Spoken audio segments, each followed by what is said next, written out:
మంచు కొండల్లో మంటలు ప్రశాంతతకు పర్యాయ పదంలా కనిపించే లేహ్ లద్దాఖ్లో తీవ్ర ఉద్రిక్తతలు.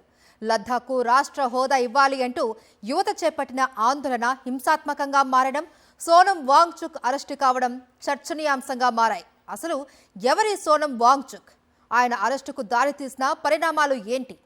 సోనం వాంగ్చుక్ లద్దాఖ్ ఉద్యమ నేత, ఇంజనీర్, ఇన్నోవేటర్, సోషల్ యాక్టివిస్ట్, పర్యావరణ కార్యకర్త, విద్యావేత్త, ఆసియా నోబెల్గా పరిగణించే ప్రతిష్టాత్మక రామన్ మెగసెసే అవార్డు గ్రహీత. లద్దాఖ్ ప్రజలతో మమేకమై వాళ్లని ఉత్తేజితులను చేసేందుకు ఈ పురస్కారం ఇచ్చారు. 3 ఇడియట్స్ సినిమాలో ఆమిర్ ఖాన్ పోషించిన ఫున్సుక్ వాంగ్డు పాత్రకు సోనం వాంగ్చుక్ జీవితమే స్ఫూర్తి. విద్యారంగంలో వాంగ్చుక్ అనేక సంస్కరణలు చేసినట్టు చెబుతారు. అయితే ఇది నాణ్యానికి ఓవైపు మాత్రమే.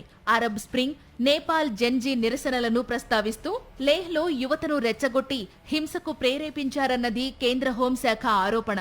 2019లో ఆర్టికల్ 370ని రద్దు చేసిన మోదీ సర్కార్ జమ్మూ కశ్మీర్ను 2 కేంద్రపాలిత ప్రాంతాలుగా విభజించింది.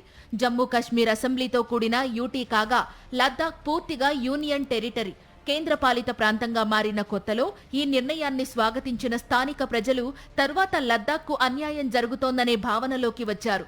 తమ ఉద్యోగాలను బయటివాళ్లు లాక్కుంటున్నారని, తమ సంస్కృతి దెబ్బతింటోందనే ఆందోళన రాజుకుంది. లద్దాఖ్కు రాష్ట్ర హోదా ఇవ్వాలని, రాజ్యాంగంలోని 6వ షెడ్యూల్లో చేర్చాలనే డిమాండ్లతో సోనం వాంగ్చుక్ చాన్నాళ్లుగా ఆందోళనలు, దీక్షలు చేస్తున్నారు. దాదాపు ఏడాదిగా ఈ నిరసనలు జరుగుతుండగా బుధవారం ఒక్కసారిగా హింసాత్మకంగా మారాయి. ఘర్షణల్లో 4 చనిపోగా 90 మందికి పైగా గాయపడ్డారు. లద్దాఖ్లో శాంతియుత పరిస్థితులకు విఘాతం కలిగించడంతో పాటు ఉద్రిక్తతలు రెచ్చగొడుతున్నారన్న అభిప్రాయాలపై సోమవారం సోనం వాంగ్చుక్ను పోలీసులు అరెస్టు చేశారు.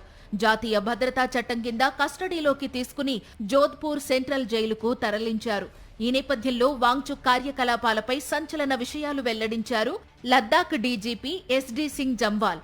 లద్దాఖ్ అపెక్స్ బాడీ కేంద్ర హోంశాఖ చర్చల ప్రక్రియను దెబ్బతీసేందుకే వాంగ్చుక్ అల్లర్లు రెచ్చగొట్టారని ఆరోపించారు. ఆయనకు పాకిస్తాన్, బంగ్లాదేశ్లతో సంబంధాలున్నట్టు దర్యాప్తులో తేలిందన్నారు. పాకిస్తాన్, బంగ్లాదేశ్లో వాంగ్చుక్ పర్యటనలపై దర్యాప్తు కొనసాగుతోందన్నారు. हमने एक पाकिस्तान पीआईओ भी पकड़ा था जो इनके साथ उनकी रिपोर्टिंग करके अक्रॉस भेज रहा था, उसके भी एक हमारे पास रिकॉर्ड है. इनकी जो विजिट्स हैं, जैसे पाकिस्तान में डॉन की इवेंट इन्होंने वहां पे जाके किया, उसके बाद बांग्लादेश में, तो ये सारा एक बहुत बड़ा क्वेश्चन मार्क है इनके ऊपर. और इसके बीच में डिफरेंट एजेंसीज जो हैं जिनका ये काम है वो ऑलरेडी इसमें इन्वेस्टिगेशन कर रही हैं. కాగా వాంగ్చుక్ స్వచ్ఛంద సంస్థ student educational and cultural movement of Ladakh licence ను కేంద్ర హోంశాఖ రద్దు చేసింది. ఆ సంస్థకు విరాళాలు నిలిపివేసింది. వాంగ్చుక్ ఎన్జీఓ ఎఫ్సీఆర్ఏ నిబంధనలను ఉల్లంఘించిందనే ఆరోపణలపై సీబీఐ దర్యాప్తు చేస్తోంది. మనీ లాండరింగ్ వివరాలు రాబట్టేందుకు త్వరలోనే ఈడీ కూడా రంగంలోకి దిగనుంది.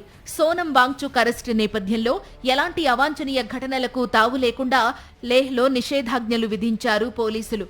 లద్దాఖ్లో కర్ఫ్యూ అమల్లో ఉంది. మొబైల్, ఇంటర్నెట్ సేవలపైన ఆంక్షలు కొనసాగుతున్నాయి.